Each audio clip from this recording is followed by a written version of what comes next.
En este nuevo vídeo vamos a explicar otra de las biomoléculas, como es el caso de las proteínas. Las proteínas tienen funciones muy importantes y variadas que le hacen muy especial y, de hecho, esta palabra, proteínas, seguramente es una de las palabras a nivel biológico que más habéis escuchado. Y hoy vamos a un poco a explicar cada una de las cosas más importantes que debéis de conocer en este curso. Vamos a comenzar. Bueno, ahí ya tenéis un poco el primer contacto con lo que es una proteína.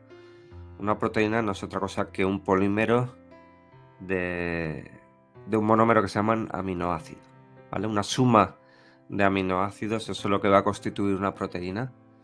Las proteínas también, por su gran tamaño, son macromoléculas, a diferencia quizás de los glúcidos, salvo los polisacáridos, y ya son macromoléculas, significa que son moléculas muy grandes eh, que van a constituir por un montón de aminoácidos generalmente.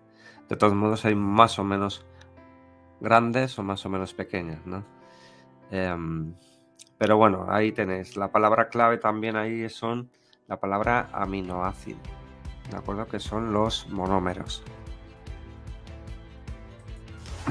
En cuanto a las características, digamos que son específicas de cada organismo. Cada organismo tiene unas propias y lo diferencian de otro. Esto es muy importante. Las debe fabricar cada uno. No vienen introducidas como tales en la dieta, ¿vale? Porque ya digo que cada organismo hace las suyas particulares, porque son propias de cada organismo. Incluso dentro de los humanos hay pequeñas diferencias y tenemos entre nosotros tenemos pequeñas diferencias entre proteínas, ¿no? Comunes. Y esto nos hacen un poco diferentes unos a otros, ¿de acuerdo? Esos matices, ¿no? Pero realmente, ya digo, son específicas, son propias, ¿no? Lo que hemos dicho antes, están formadas por aminoácidos y estos sí que son los que debemos de ingerir en la dieta, ¿de acuerdo? Salvo algunos que somos capaces de nosotros también de formarlos, hay otros que no. Los aminoácidos esenciales son aminoácidos que tenemos que consumir sí o sí en la dieta, es imposible que el cuerpo los pueda formar, ¿de acuerdo? Hay otros que sí, ¿eh? De todos modos, en la dieta vamos a consumir tanto los esenciales como los no esenciales, ¿no? Y gracias a eso vamos a formar proteínas. Por eso es importante tener una alimentación variada que tenga todos los aminoácidos posibles, ¿no? Aquellas personas que no tienen una alimentación variada luego tienen que tomar algún tipo de complejo alimenticio, ¿vale? Para complementar esa falta o esa carencia de aminoácidos esenciales que no pueden formar, ¿no? Muy importante también es que los aminoácidos se unen a través de enlaces peptídicos. Este sería el enlace típico de la proteína, ¿vale? Enlace peptídico. Y sobre todo, súper importante es la última característica que he señalado ahí, que es que la función de las proteínas depende de la estructura tridimensional de la estructura 3D, ¿de acuerdo? Si cambia de estructura 3D, cambiaría la función, o sea, ya no realizaría la función. Esto es súper importante. Hay que tener muy claro que la estructura tiene una estructura terciaria que facilita que esa proteína tenga esa función. Si pierde esa estructura, perderá la función. Por lo tanto, cualquier mutación que provoque un cambio en la estructura va a provocar un cambio en la función o la desaparición de la función, que es más grave. Continuando con el monómero, con los aminoácidos, ahí tenéis la fórmula general, la que corresponde a la gran mayoría de aminoácidos. Como veis, hay 20 aminoácidos distintos Esta sería la fórmula general de 19. Hay uno que no sigue específicamente esta fórmula, pero bueno, lo podemos poner de forma general para casi entenderlo todavía mejor.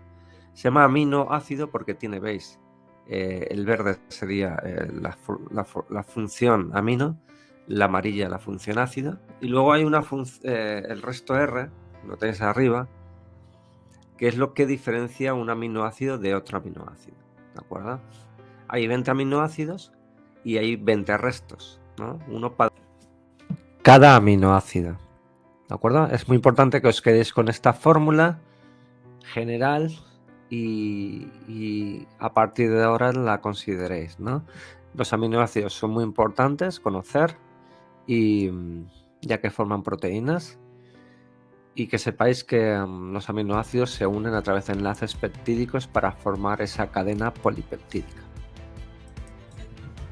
Una cosa importante que hemos visto antes es la estructura, ¿no?, que hemos comentado. Pues bien, a la hora de estudiarla, los científicos lo hemos dividido como en 4 estructuras diferentes que nos van a ayudar a entender cómo una proteína se va plegando y va adquiriendo su forma definitiva, ¿no? Eso nos va a ayudar. ¿Por qué nos va a ayudar? Porque ya digo que es un proceso muy importante y es importante que entendamos cómo se va plegando esa proteína, ¿no?, desde el estado más inicial a un estado totalmente plegado, ¿de acuerdo? Y en los siguientes apartados vamos a ir viendo cómo ocurre cada una de esas estructuras. Comenzamos con la estructura primaria, que es la más sencilla, que simplemente es la secuencia de aminoácidos que contiene esa proteína.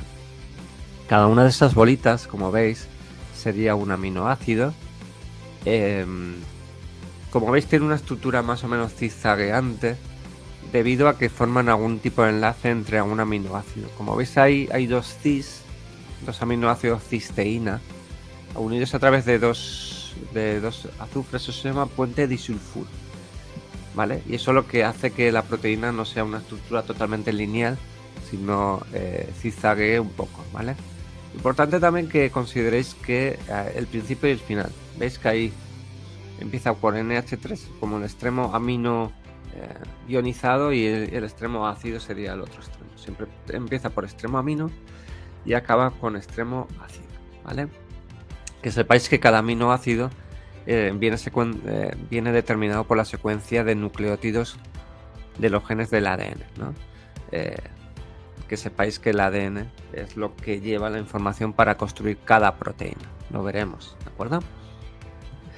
Ya empezamos a ver una estructura mucho más plegada, como es la estructura secundaria. Cuando una primaria se va plegando, puede haber como dos alternativas, ¿no? La hélice alfa, que veis ahí en la imagen, y la lámina beta, ¿de acuerdo? Uno tiene una forma como más de hélices, ¿no?, ese tipo de estructura, la otra como más de lámina, de planos, ¿no?, paralelos entre sí. Pues bien, el año que viene lo veremos con mayor extensión cada una de estas. Que sepáis que la estructura secundaria se forma debido a enlaces que se forman entre los diferentes aminoácidos, ¿vale? De esa manera pasamos de primaria a secundaria, ¿vale? Pero que sepáis, eso es súper importante, que sepáis que hay dos tipos de estructura secundaria y lo vayáis ya reteniendo. Bueno, pasamos a la estructura terciaria, que ya sería como el plegamiento definitivo que tiene una proteína. Si analizáis la imagen, veréis que todo está más plegado, y si veis, podéis incluso ver hélices alfa ahí y alguna lámina beta, algunas con flechas, alguna estructura en azul y en amarillo. Si veis, o sea, la estructura terciaria está formada por hélices alfas, por láminas betas y por zonas. Si veis, hay zonas que no son ni una ni cosa ni otra, ¿no? Esas estructuras se llaman loops y son estructuras que carecen de estructura secundaria, pero que todas ellas forman la estructura terciaria. ¿Cómo narices se pliega todo eso? Pasamos de la estructura secundaria a terciaria a través de enlaces que son más bien de tipo débil, como caso del puente de hidrógeno, puente de disulfuro y otros, hay unos cuantos más, que van a hacer que eso tenga esa forma típica de una proteína y de esa tridimensionalidad necesaria para realizar su función. Que sepáis que este tipo de estructuras tan plegadas se llaman proteínas globulares. Hay alguna estructura terciaria que no tiene esta estructura tan tridimensional, que es proteínas fibrosas. Sería como el otro tipo. Pero esas proteínas carecen un poco de esa estructura 3D y tienen funciones menos importantes, ¿no? Quizás más estructurales, pero no tienen una función tan importante. No tienen una función, por ejemplo, enzimática. Bueno, pasando al último tipo de estructura, que es la cuaternaria. Si veis, es un poco diferente porque ya no es un plegamiento superior, digamos, sino que no es un plegamiento que viene de la terciaria, ¿no? La cuaternaria no es un plegamiento de la terciaria, sino la cuaternaria es una suma de terciarias, digamos. Es una unión de varias estructuras terciarias. ¿De acuerdo? Como en el caso que veis ahí de la hemoglobina. La hemoglobina es una proteína formada por 4 cadenas, ¿veis? De 4 estructuras terciarias, ¿no? Cada una representada con un color. ¿De acuerdo? Cada una de esas estructuras con un color distinto se llama oligómero, ¿vale? En el caso de la hemoglobina tiene 4 oligómeros. Lo que sepáis que hay otras proteínas que poseen estructura cuaternaria que están formadas por 2 o por otro número, ¿de acuerdo? No es exclusivamente 4, puede ser otro tipo de número también, ¿de acuerdo? Que formen esa estructura cuaternaria. Es importante también que lo conozcáis porque hay muchas proteínas que están formadas por esa unión de varias cadenas polipeptídicas. Bueno, en esta diapositiva vamos a ver un proceso súper importante que también está relacionado con la estructura, que es el proceso de la desnaturalización. La desnaturalización no es otra cosa que la pérdida de la estructura secundaria terciaria. ¿Qué significa esto? La estructura a partir de la primaria. La primaria no se rompe, pero sí que desaparece la estructura más tridimensional, ¿no? La estructura más que tiene ya una forma, ¿no? Si lo veis ahí en la imagen, veis la proteína normal con la típica forma 3D y la proteína desnaturalizada que ha perdido esa forma, ¿no? ¿Cómo podemos pasar de una a otra? ¿Cómo se ha podido la proteína desnaturalizar? Pues a través de factores como un aumento de temperatura o un cambio en el pH. Cualquiera de estos dos va a provocar que los enlaces que forman esa estructura tridimensional se rompan y por lo tanto la proteína pierda su forma y perderá también su función, ¿no? El proceso de desnaturalización es muy peligroso porque pierde la función. Si veis, hay un proceso inverso que es el proceso de renaturalización, que sería el proceso de volver a formar la proteína normal con su estructura. Es un proceso que alguna vez ocurre, pero no siempre. Yo siempre pongo el ejemplo del huevo, ¿no? El huevo, cuando se calienta, lo freímos, se convierte en un huevo frito y eso son las proteínas desnaturalizadas. Cuando dejamos de calentar el huevo, no vuelve a formarse otra vez el huevo original con la yema y la clara, sino que sigue estando como huevo frito, ¿no? Es un proceso que no ocurre en la renaturalización. Pero hay ocasiones que una proteína, al dejar de actuar esos dos factores, puede formarse otra vez, ¿no? Puede recuperar su forma original y por lo tanto su función. Y acabando con las funciones, que es una parte súper importante siempre que estudiéis biomoléculas, en el caso de las proteínas son muy variadas e importantes. He puesto ahí 4 que considero las más importantes, pero es que sepáis que hay alguna más y veremos, ¿no? La primera que aparece es la estructural. Estructural es que forma estructuras. Y ponemos el ejemplo de que aparte de en la membrana plasmática, aparte de ser una capa de lípidos, que sepáis que hay incrustadas proteínas, ¿no? Por lo tanto forman membrana plasmática de las células.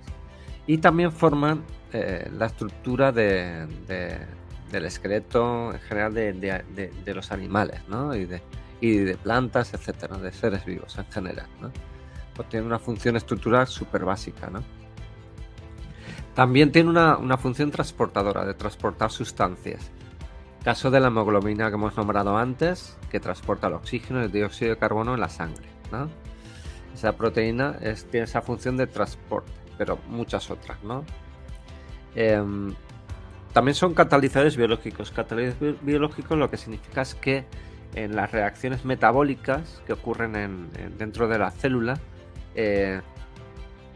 para aumentar su velocidad y que ocurran de forma muy rápida, necesitamos catalizadores, que son esas sustancias que aumentan la velocidad de una reacción. A nivel biológico, los catalizadores biológicos se llaman enzimas. Pues bien, la mayoría de enzimas, el 99% de esas enzimas son proteínas, ¿de acuerdo? No todas las proteínas son enzimas, pero sí la mayoría de enzimas son proteínas. Y también importante en fenómenos de inmunidad, ¿no? Que sepáis que la mayoría, bueno, todos los anticuerpos son proteínas, ¿no? La típica forma de anticuerpos que veremos en el curso que viene al final son proteínas. Es la típica forma de una proteína con varias cadenas, ¿no? Lo veremos. Por lo tanto, es una función súper importante y súper conocida por todos.